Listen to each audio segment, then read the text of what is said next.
Bapa di dalam surga, kami bersyukur, berterima kasih untuk kesempatan yang Tuhan berikan. Malam hari ini kami boleh datang bersekutu, memuji, memuliakan nama-Mu, dan tiba waktunya bagi kami untuk membuka firman-Mu. Kami mohon ya Tuhan, ketika kami membuka firman-Mu, bukalah juga hati kami, jadikanlah hati kami seperti tanah yang baik, supaya ketika benih firman Tuhan ditaburkan boleh sungguh-sungguh berakar, bertumbuh, dan juga berbuah nyata di dalam kehidupan kami. Berkati baik hamba-Mu yang menyampaikan, setiap kami yang mendengar, Tuhan tolonglah, agar kiranya kami bukan hanya menjadi pendengar-pendengar firman yang setia, tapi mampukan kami di dalam kehidupan kami, dalam masa muda kami. Kami boleh menjadi pelaku-pelaku firman-Mu di dalam kehidupan kami.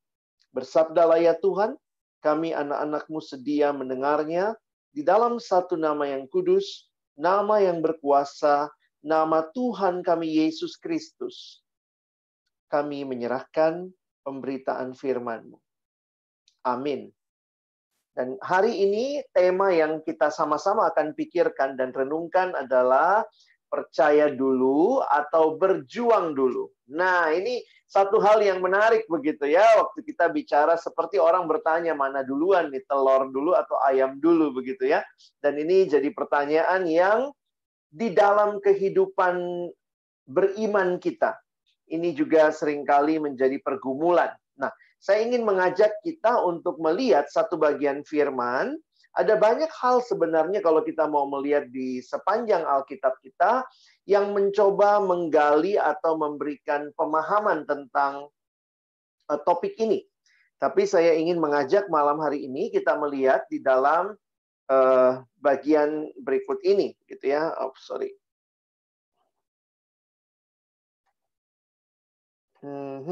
Sebentar. Baik, kita akan melihat dalam Markus pasal yang kedua. Markus pasal yang kedua ayat yang pertama sampai dengan ayat yang ke-12. Nah, saya sudah menuliskan ayat-ayatnya ada di screen. Jadi teman-teman tidak usah bolak-balik. Silakan lihat screen-nya.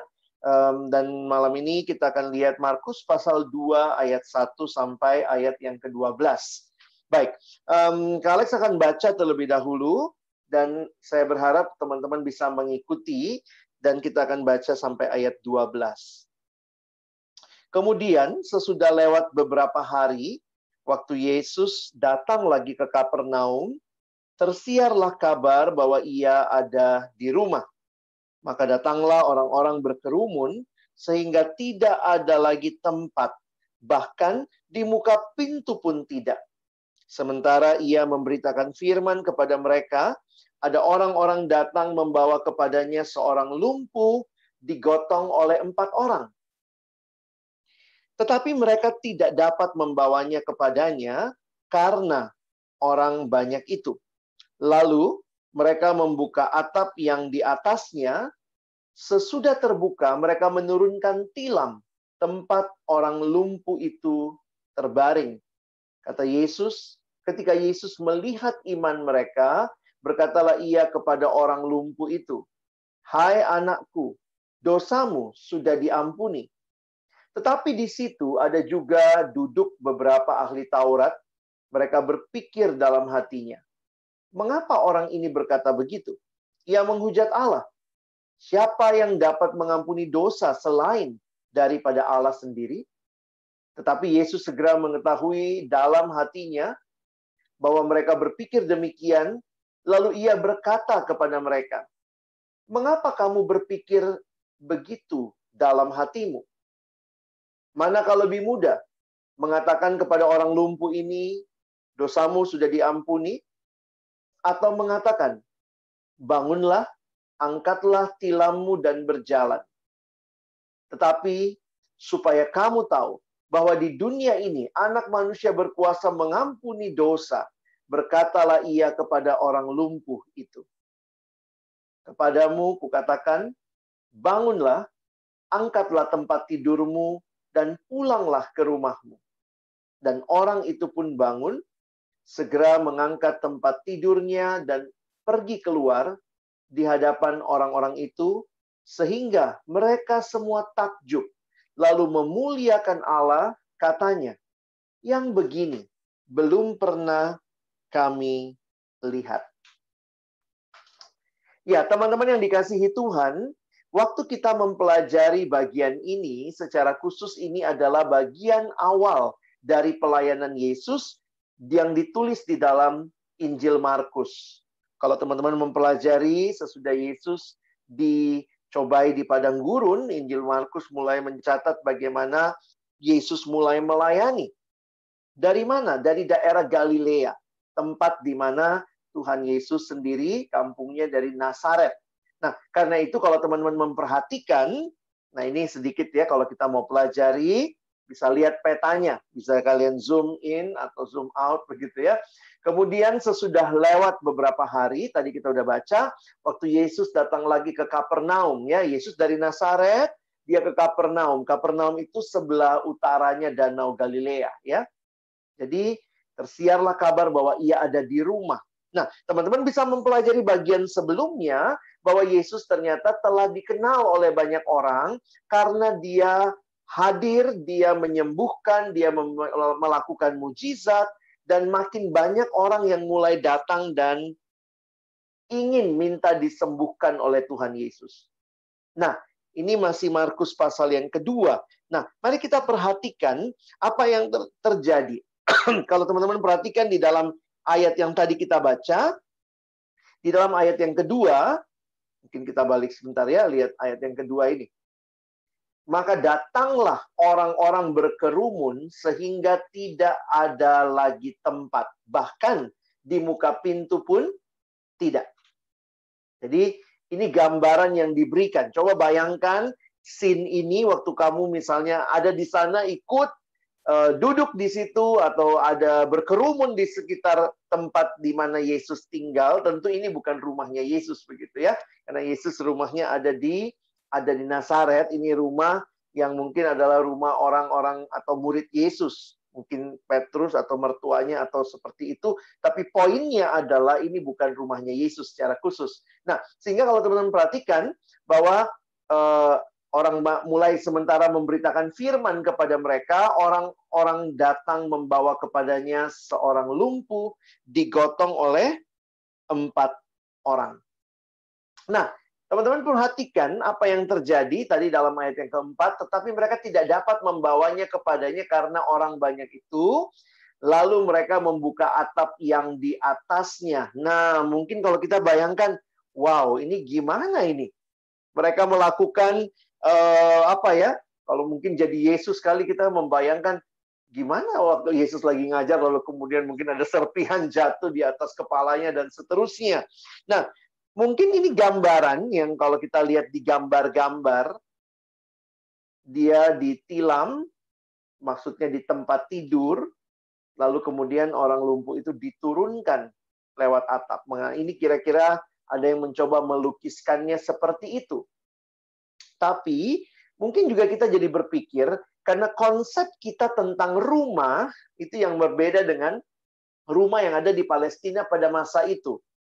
Mungkin teman-teman berpikir, wow, dia naik ke atap, lalu dia bongkar atapnya. Langsung kita bayangannya, wow, dia mesti gimana caranya naik ke atas, apalagi membawa orang yang sakit. Nah, ini perlu kita mengerti konteks pada waktu itu dan juga apa yang menjadi bentuk rumah yang mereka miliki pada waktu itu. Nah, sebenarnya dalam rumah Palestina pada masa itu, bahkan juga sampai masa kini masih ada beberapa yang rumahnya seperti ini. Inilah yang mereka maksud dengan rumah. Nah, jadi kalau teman-teman perhatikan, di masa itu, di dalam konteks orang Yahudi, ini yang disebut dengan rumah, ada semacam tempat untuk naik dari sisi salah satu bagian sisi rumah, lalu kemudian atapnya itu datar. Jadi katanya atapnya itu juga dari dari bahan yang tipis begitu ya, atau seperti tenda begitu yang bisa dibuka ya, sehingga ini tidak menjadi, mungkin kalian bayangkan, wow, dia ngerusak rumah orang nih demi temennya begitu ya, usahanya maksimum banget begitu ya. Tapi kita bisa menghayati dalam konteks apa yang menjadi konteks rumah pada waktu itu. Nah, waktu dapat gambar ini saya pikir ya menarik ya untuk kita mencoba membayangkan ya apa yang terjadi di situ. Nah, teman-teman bisa memperhatikan di ayat yang berikutnya, ayat yang kelima, ketika Yesus melihat iman mereka. Nah, ini menarik nih, para penafsir mencoba melihat apa yang Yesus perhatikan ini bukannya iman dari yang lumpuh ya, tapi iman mereka ini siapa yang dimaksud? Nah, banyak yang mengkaitkan dengan iman teman-temannya. Ya, lalu berkatalah ia kepada orang lumpuh itu, "Hai anakku, dosamu sudah diampuni." Ada yang mengatakan iman mereka termasuk yang lumpuh. Ada yang bilang kayaknya cuma iman teman-temannya. Tapi poin yang saya mau angkat untuk kita malam hari ini, sebenarnya adalah bagaimana kita melihat kaitan antara iman dan usaha atau perjuangan kita. Nah, itu seperti tema kita ya. Nanti kita akan masuk ke sana. Tetapi yang menarik sekali untuk kita perhatikan, di dalam ayat yang kelima ini, Yesus tahu persis apa yang sebenarnya menjadi kebutuhan terdalam dari orang lumpuh ini. Dan saya pikir inilah gambaran tentang kondisi kita semua di dalam akar yang terdalam. Sebenarnya yang jadi pergumulan besar manusia adalah dosa. Bukan sekadar masalah fisik, lumpuh secara badan, mungkin kakinya nggak bisa jalan, mungkin matanya buta, mungkin juga ada yang tangannya tidak bisa digerakkan, atau mungkin seperti perempuan yang sakit pendarahan. Tetapi kalau teman-teman memperhatikan, Yesus tahu persis apa yang menjadi pergumulan terdalam manusia. Dan saya pikir inilah yang Yesus sendiri teguhkan melalui mujizat ini. Kalau teman-teman perhatikan, lihat langsung reaksi dari orang banyak waktu itu. Dikatakan tadi di ayat yang ke-6, ada ahli Taurat yang duduk di situ, lalu mulai berpikir dalam hatinya bahwa Yesus menghujat Allah, karena hanya Allah yang bisa mengampuni dosa. Sehingga banyak orang bilang, oh Yesus nggak pernah ngomong dia Allah. Tetapi lihat, sebenarnya ketika Yesus mengatakan hal ini, itu bagi orang pada waktu itu, yang bisa mengampuni dosa hanya Allah sendiri. Jadi ini meneguhkan kepada kita bahwa Yesus sebenarnya ya dia sungguh-sungguh Allah. Dan apa yang terjadi di ayat ini, kalau teman-teman perhatikan, saya coba menyimpulkan demikian ya. Our deepest problem is not from outside, but actually from inside. Masalah terbesar dari kita manusia sebenarnya bukan dari luar diri kita, tapi dari dalam diri kita.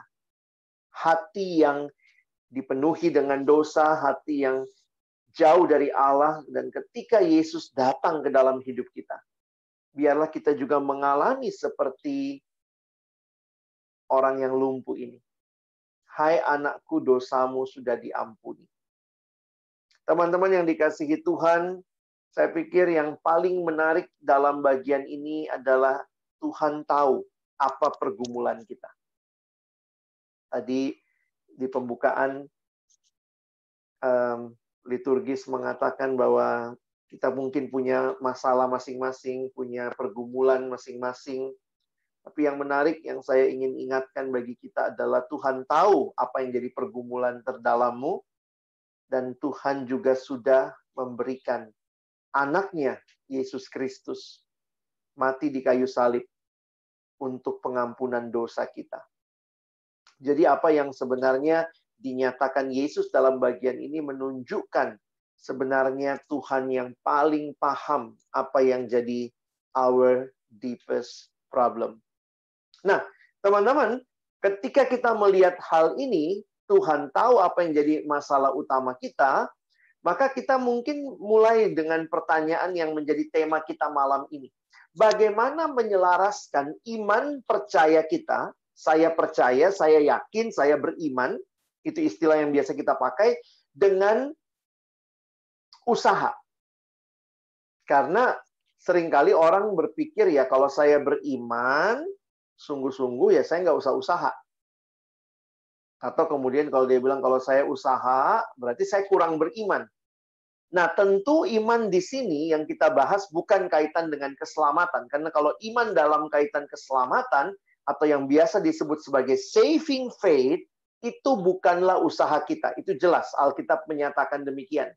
Tetapi iman yang kita bicarakan di sini adalah bagaimana di dalam keseharian hidup kita berkaitan dengan bagaimana kita memahami apa yang Allah nyatakan sebagai karunia, sebagai berkat, sebagai tuntunannya. Nah, kita mau bicara iman dalam konsep yang bukan saving faith, tetapi iman dalam keyakinan percaya kita dalam keseharian menjalani hidup.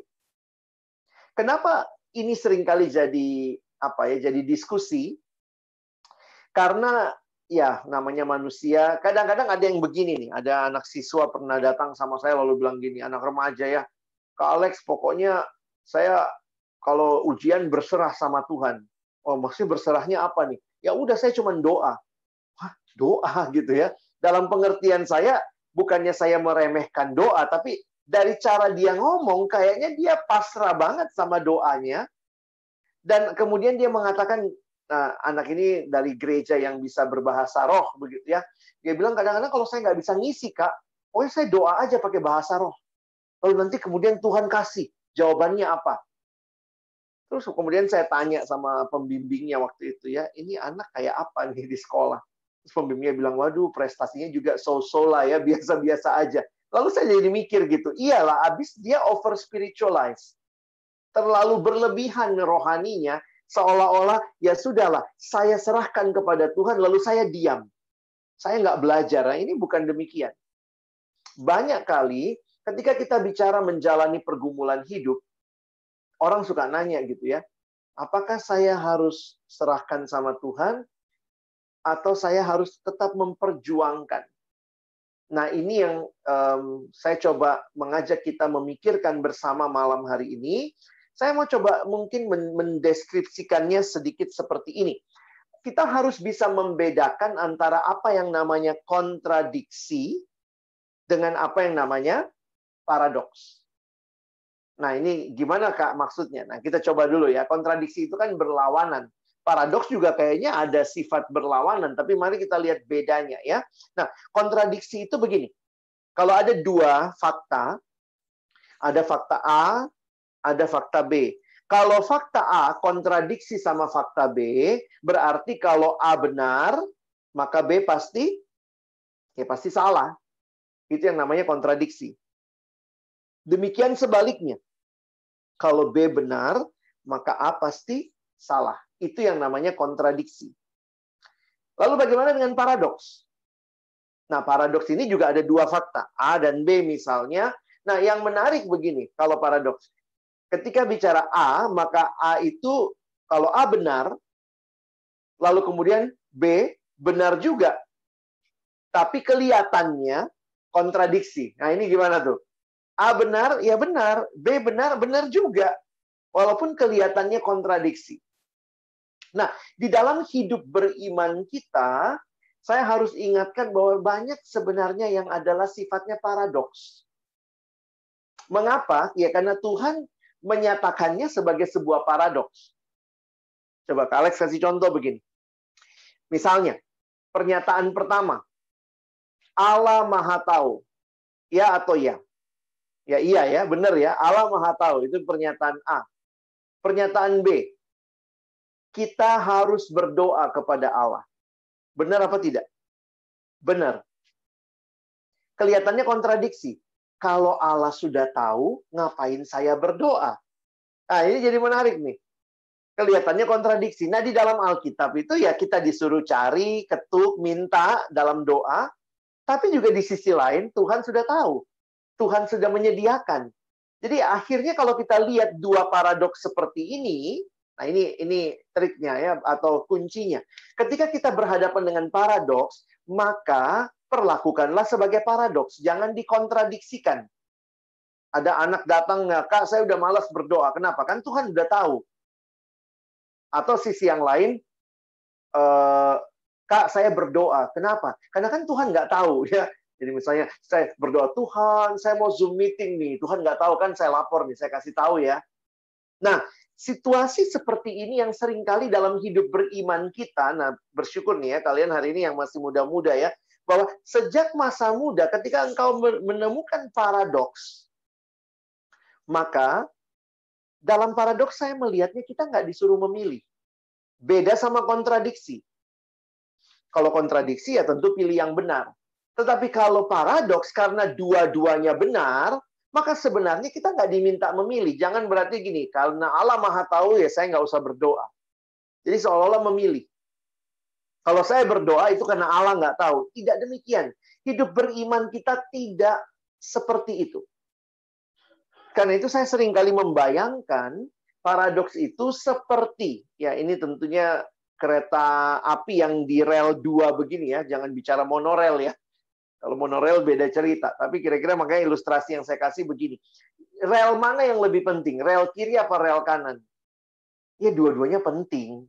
Kalau nggak ada dua rel ini, nggak jalan keretanya. Jadi jangan memilih ketika kita bicara paradoks, ketika apalagi misalnya di Alkitab mengatakan berdoalah, mintalah, itu kan Tuhan perintah. Tapi di sisi lain Allah Maha Tahu. Jadi seolah-olah kalau saya memilih, maka saya merasa yang satu lebih benar daripada yang lain, atau karena yang ini saya lakukan, maka yang sana tidak saya lakukan. Jadi sebenarnya pertanyaan ini, ya, kalau saya coba tempatkan juga, ini pertanyaan yang juga mirip seperti penjelasan saat tadi, ini sebenarnya adalah paradoks. Saya menghayatinya sebagai paradoks dalam konsep maupun dalam realita hidup nyata. Teman-teman, percaya tidak meniadakan perjuangan. Dan sebaliknya, perjuangan bukan berarti nggak percaya. Begitu ya.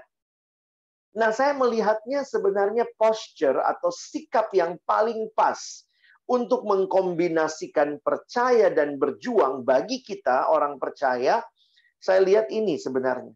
Sikap berdoa. Sebenarnya di dalam doa, sekali lagi doa sebenarnya bukan jalan terakhir ya.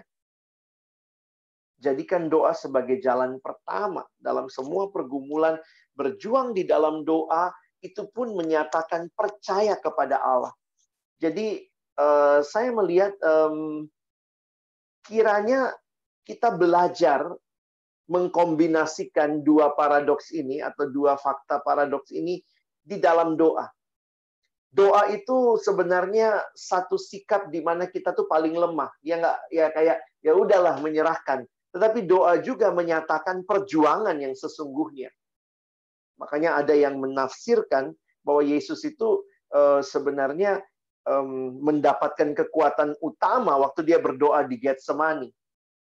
Ketika dia berdoa, dia bergumul dalam doa, lalu kemudian dia berkata, ya Tuhan, jika mungkin cawan ini lalu daripadaku, tapi jangan kehendakku yang jadi. Dan sesudah dia berdoa, kemudian Alkitab mencatat, dia berdiri, dan dia bilang sama murid-muridnya, marilah, karena mereka sudah datang untuk menangkap aku. Kok bisa begitu berani? Karena di dalam doa itu, Yesus menghadapi salib itu seperti seorang yang memang sudah ready begitu ya. Bagi saya ini satu gambaran yang menarik ya, ketika kita bicara tentang paradoks ini. Jadi mana yang harus kita pilih? Beriman atau bertindak? Saya pikir sih dua-duanya ya. Karena ini sekali lagi saya menempatkannya sebagai paradoks. Nah, ada satu cerita persis di atasnya. Kalau teman-teman nanti lihat Markus pasal yang pertama. Jadi kan kita hari ini baca Markus pasal yang kedua ya. Nah, kalian naik sedikit, ada satu cerita tentang Yesus menyembuhkan orang yang kusta. Nah, teman-teman perhatikan, bagi saya ini catatan yang menarik yang Alkitab sampaikan, dan dari ayat ini dikaitkan dengan yang kita pelajari hari ini, saya coba nanti mendeskripsikan iman. Ya, nah perhatikan apa yang terjadi. Di Markus pasal yang pertama, ayat 40, seorang yang sakit kusta datang kepada Yesus, dan sambil berlutut di hadapannya, ia memohon bantuannya. Katanya, kalau engkau mau, engkau dapat mentahirkan aku. Bagi saya waktu menghayati ini, saya pikir karena ini kutipan langsung, di sini Kak Alex kasih warna merah ya, coba kalian ekspresikan. Bayangkan dia datang, dia sujud, berlutut, mohon bantuan. Masih perlu kita ingat bahwa pada masa itu orang yang kusta itu terasing. Jadi sebenarnya dia bahkan tinggal di luar perkampungan dan dia punya dress code, harus pakaiannya compang-camping menurut imamat, dan bagaimana dia harus menyatakan dirinya najis. Karena itu nggak boleh disentuh sebenarnya ya. Nah, tapi menarik sekali orang kusta ini memberanikan diri datang sama Yesus, sambil berlutut dia mohon bantuannya. Kira-kira bagaimana dia menyebutkan kata-kata ini? Karena ini kan kutipan langsung. Kalau main drama mesti kita lakonkan ya. Saya yakin banget ini pasti dengan memelas. Sesuai dengan yang dikasih tahu ya. Datang, berlutut, lalu mohon bantuan. Pasti bukan gini. Kalau engkau mau, engkau dapat mentahirkan aku. Itu nantang begitu ya. Pasti sikapnya ini, kalau engkau mau, engkau dapat mentahirkan aku. Teman-teman, saya jadi belajar ada dua hal yang penting di sini. Engkau dapat dan engkau mau. Perhatikan ya. Engkau dapat dan engkau mau. Lalu di ayat 41 dituliskan bagi kita, maka tergeraklah hatinya oleh belas kasihan, lalu mengulurkan tangannya menjamah orang itu dan berkata kepadanya, aku mau. Teman-teman, waktu saya mempelajari ini, mencoba merenungkan, saya akhirnya menemukan fakta begini. Ternyata saya harus meyakini, seperti orang kusta yang datang ini, keyakinannya orang ini luar biasa loh. Engkau dapat mentahirkan aku. Itu keyakinan. Di satu sisi, dia sangat yakin Yesus dapat mentahirkan dia. Tapi di sisi lain, lihat ya, dia tahu itu bukan tergantung dirinya. Bukan tergantung imannya, kalau mau pakai istilah kita malam hari ini. Tapi tergantung kepada karunia Allah. Makanya kan kalimatnya lihat. Kalau engkau mau, engkau dapat mentahirkan aku. Kira-kira kalau dia tidak disembuhkan. Misalnya contoh Yesus ngomong, ya udah, nggak disembuhkan. Kalau dia tidak disembuhkan berdasarkan pernyataan dia di ayat 40, bagi saya itu tidak menghilangkan keyakinan dia bahwa Yesus memang tetap bisa mentahirkan. Bisa dipahami ya? Engkau dapat, tapi belum tentu engkau mau. Kira-kira begitu kali ya. Tapi poinnya, kalaupun engkau tidak mau Tuhan, saya tetap yakin engkau dapat. Engkau sanggup. Nah, teman-teman, waktu saya merenungkan ini dan dikaitkan dengan bagian kita malam hari ini, saya jadi melihat sebenarnya kita tidak bisa hanya membaca dari satu bagian ya, tapi kita waktu membaca keseluruhan, kita dapat melihat keindahan bahwa memang ada keyakinan percaya bahwa Allah sanggup, tetapi lebih jauh lagi, seperti Tuhan Yesus di Taman Getsemani berdoa kepada Bapanya, jikalau mungkin cawan ini lalu, tapi jangan kehendakku, tapi kehendakmu. Satu sikap penundukan diri yang luar biasa. Iman itu bukan ngotot. Kalau ngotot itu begini, engkau dapat mentahirkan aku, ayo tahirkan, tahirkan nggak, itu namanya ngotot. Tapi sikapnya adalah penyerahan. Saya yakin sekali engkau dapat tahirkan saya. Dan kalau engkau mau, Tuhan berkenanlah. Kalau Tuhan bilang tidak mau, saya tetap tidak. Kemudian, oh nggak mau ya, berarti nggak dapat. Kamu nggak bisa tahirkan saya. Saya yakin orang ini ketika Tuhan, seandainya Tuhan ngomong, saya tidak akan mentahirkanmu. Keyakinan bahwa Tuhan dapat mentahirkan, pastinya dari kalimat ini tercermin. Jadi teman-teman bisa paham ya. Kalau saya kaitkan dengan iman, maka ini kesimpulan saya. Mungkin waktu baca kesimpulan lebih jelas ya. Teman-teman bisa lihat, beriman itu apa? Beriman itu berarti percaya sepenuhnya bahwa Yesus mampu, Yesus sanggup melakukan segala sesuatu. Jadi beriman itu percaya Yesus sanggup. Lalu kemudian, nah kalau kita bicara di mana bertindaknya, sebenarnya pertindakan kita harusnya berdasarkan keyakinan ini. Kenapa kita belajar sungguh-sungguh? Kenapa kita bertindak? Kalian anak-anak siswa misalnya, atau mahasiswa tingkat awal begitu ya. Kalian berjuang, kalau sudah pemuda mungkin kerja. Kenapa kita bertindak berdasarkan apa kita bertindak? Harusnya sih berdasarkan keyakinan Tuhan sediakan bagi kita, dan ada bagian kita untuk memperjuangkan hal itu. Seharusnya perjuangan kita yang habis-habisan itu lahir dari kepercayaan bahwa Yesus mampu. Nah, jadi di sini saya jadi menghayati bahwa jangan merasa percaya itu meniadakan tindakan. Demikian juga sebaliknya. Kalau saya bertindak berarti saya nggak percaya. Tidak, tapi tempatkanlah, mungkin begini ya, belajarlah melihat bahwa perjuanganmu habis-habisan, biarlah bukan lahir dari keraguan akan Allah, tapi lahir dari keyakinan bahwa Allah memelihara hidupmu. Dan Allah mampu, Allah sanggup. Jadi ini menarik nih, untuk kita ingat baik-baik, bahwa kita, orang bilang, lu mesti pede dong, lu mesti pede. Sebenarnya kalau di Alkitab sih bukan pede ya, harusnya PT. Bukan percaya diri, tapi percaya Tuhan. Dan inilah yang harusnya jadi sikap hidup setiap kita. Place Jesus at the center of your life. Dan harusnya ini lahir sikap hidup yang seperti itu. Teman-teman, saya mungkin bisa share beberapa pengalaman menghayati ini. Jadi, ketika misalnya ada pergumulan dalam kehidupan keluarga kita, ada pergumulan misalnya sakit penyakit, seringkali orang berpikir bagaimana nih, apa yang harus dilakukan? Saya lihat sih bagaimana kita menghayati cerita ini, maka lakukan secara maksimal apa yang perlu kita lakukan. Sebagai orang yang sadar, dia mengalami pergumulan sakit penyakit, cari dokter, begitu ya, datang ke dokter yang tepat, diperiksa, dan segala macam. Itu tidak meniadakan kuasa Yesus yang menyembuhkan.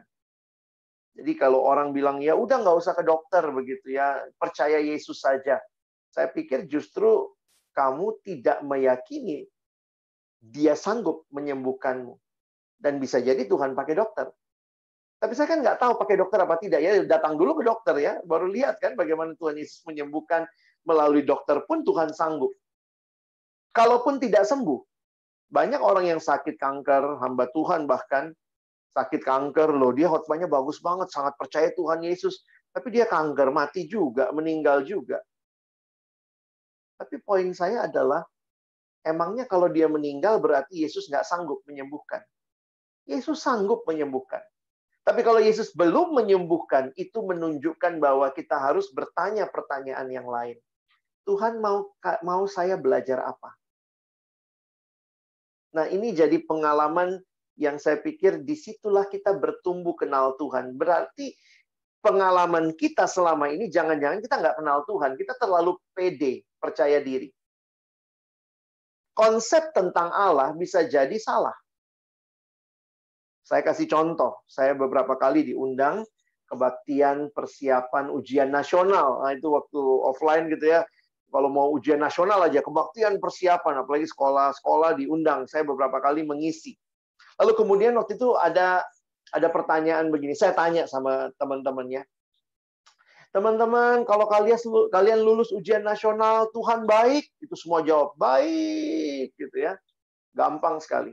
Terus saya tanya lagi. Kalau kalian tidak lulus ujian nasional, Tuhan baik? Nah, Pak, gitu ya, udah bingung jawabnya. Kenapa kita punya konsep tentang Allah yang demikian? Karena kita merasa Allah itu baik atau tidak baik tergantung apa yang saya alami. Kalau yang saya alami menurut saya baik, oh Tuhan baik sama saya. Kalau yang saya alami nggak baik menurut saya, oh Tuhan lagi nggak baik sama saya. Jadi sebenarnya pertanyaan mendasar, jangan-jangan pemahaman kita tentang Allah tidak tepat. Kalau Tuhan itu baik, maka sepanjang hidup dia tetap Allah yang baik. Kalau saya mengalami hal yang menurut saya tidak baik, maka bukanlah saya bertanya sama Tuhan, Tuhan kenapa kau tidak baik? Yang harus diganti bukanlah Tuhannya, tapi pertanyaan saya. Kalau Tuhan tetap baik dan saya sedang mengalami ini, maka pertanyaannya harusnya, Tuhan mau saya belajar apa? Tuhan mau apa yang saya pelajari melalui peristiwa ini? Banyak orang berdoa, yang didoakan nggak sembuh. Ada yang sembuh. Berarti Tuhan sanggup menyembuhkan? Sanggup. Tuhan mau menyembuhkan? Mau. Buktinya sembuh. Tapi ada juga yang kita lihat, didoakan, meninggal. Pertanyaannya, Tuhan sanggup? Sanggup. Tuhan sanggup menyembuhkan, tapi bukan itu yang jadi rencananya bagi orang itu saat ini. Misalnya dia harus meninggal dan kemudian terjadi hal yang lain mungkin yang lebih buruk yang dialami. Tetapi dalam peristiwa itu kiranya kita tidak kehilangan iman percaya kita bahwa dia tetap sanggup. Sehingga yang harus saya tanyakan, Tuhan mau saya belajar apa? Nah, ini terakhir sebagai penutup, demikian juga kita memahami pandemi ini.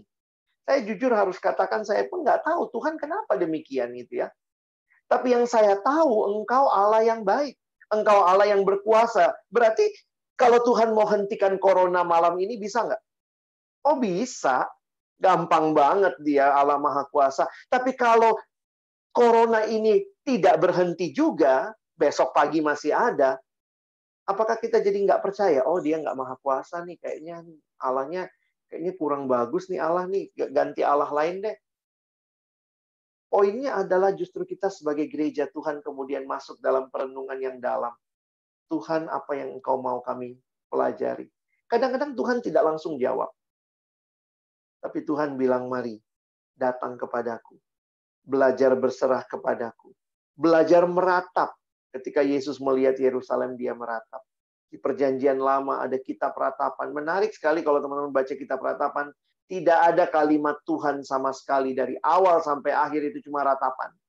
Sehingga seorang penafsir mengatakan, seluruh ratapan isinya hanyalah apa yang jadi pergumulan di hati manusia.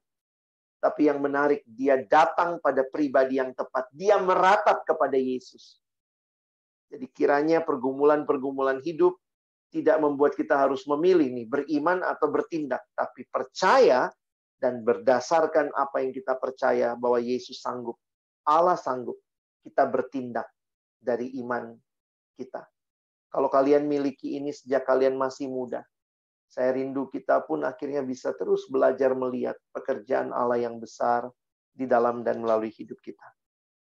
Kiranya Tuhan menolong kita untuk hidup di dalam banyak paradoks iman kita. Tapi di dalamnya dia hadir menyertai kita. Amin. Mari kita berdoa. Biarlah firman-Mu, setiap kebenaran, dan setiap wawasan penjelasan yang kami terima malam ini, menolong kami menapaki hari-hari hidup kami ke depan, sebagai orang-orang muda yang punya banyak energi, yang punya banyak keinginan, yang punya banyak kemampuan. Tapi kami diingatkan sekali lagi bahwa semuanya itu asalnya dari Tuhan. Dan karena itu biarlah kami pakai bagi kemuliaan Tuhan. Dalam hidup beriman kami, seringkali kami harus bertanya, mengapa demikian? Kadang-kadang kami merasa harus memilih. Tapi malam ini kami diingatkan, diberikan cara pandang yang lain. Bahwa dalam situasi-situasi yang sulit, seringkali kami harus menjalani keduanya. Menyadari Engkau Maha Kuasa bukan berarti semua hal akan berjalan dengan sendirinya. Tapi ada usaha yang kami lakukan di dalam keyakinan akan kemahakuasaan-Mu. Itu bukan hal yang kontradiksi, tapi itu hal yang paradoks. Tuhan tolong agar kami bukan cuma jadi pendengar firman, tapi jadi pelaku firman. Dalam nama Yesus, kami berdoa, kami bersyukur. Amin.